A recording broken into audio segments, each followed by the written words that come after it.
Kozhikode medical കോളേജിലെ മരുന്ന് പ്രതിസന്ധി പരിഹരിക്കാൻ അവശ്യ മരുന്നുകൾ കാരുണ്യ വഴി എത്തിക്കാൻ തീരുമാനം. 150-ൽ പരം അവശ്യ മരുന്നുകൾ കാരുണ്യ വഴി എത്തിക്കാൻ ആരോഗ്യമന്ത്രിയുടെ നേതൃത്വത്തിൽ ചേർന്ന യോഗത്തിൽ തീരുമാനമായതായി medical college principal Sajeed Kumar അറിയിച്ചിട്ടുണ്ട്. ഇംതിയാസ് കരീം നമുക്കൊപ്പം വിവരങ്ങളുമായി ചേരുന്നു. ഇംതിയാസ്, വലിയൊരു പ്രതിസന്ധിയായിരുന്നു. അതിന് പരിഹാരമാകുമ്പോഴും ഈ വിതരണക്കാർക്ക് കൊടുത്തു നൽകാനുള്ള 30 കോടിയോളം രൂപയുണ്ട്. അതുമായി ബന്ധപ്പെട്ട് എന്തെങ്കിലും ധാരണയിലേക്ക് എത്തിയിട്ടുണ്ടോ?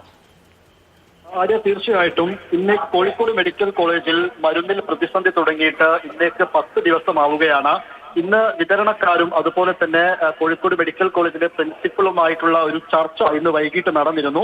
പക്ഷേ ഈ ചർച്ച എവിടെയും എത്തിയില്ല എന്ന് തന്നെ വേണം പറയാൻ. പക്ഷേ ഇന്ന് തിരുവനന്തപുരത്ത് ആരോഗ്യമന്ത്രിയുടെ നേതൃത്വത്തിൽ ചേർന്ന യോഗത്തിൽ ഇപ്പോൾ 150-ൽ പരം ആവശ്യ മരുന്നുകൾ കോഴിക്കോട് മെഡിക്കൽ കോളേജിലേക്ക് അടിയന്തരമായി എത്തിക്കാൻ തീരുമാനമായിട്ടുണ്ട്. അത് കാരുണ്യ വഴിയായിരിക്കും നൽകുക എന്ന ഒരു പ്രധാനപ്പെട്ട തീരുമാനവും ഇന്ന് എടുത്തിട്ടുണ്ട്.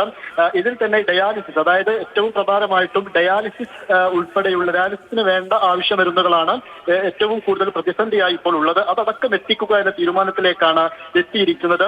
എന്തായാലും താൽക്കാലികമായ ഒരു പരിഹാരം ആയിരിക്കുകയാണ് ഈ മരുന്ന് വിതരണത്തിന് കോഴിക്കോട് മെഡിക്കൽ കോളേജിലെ.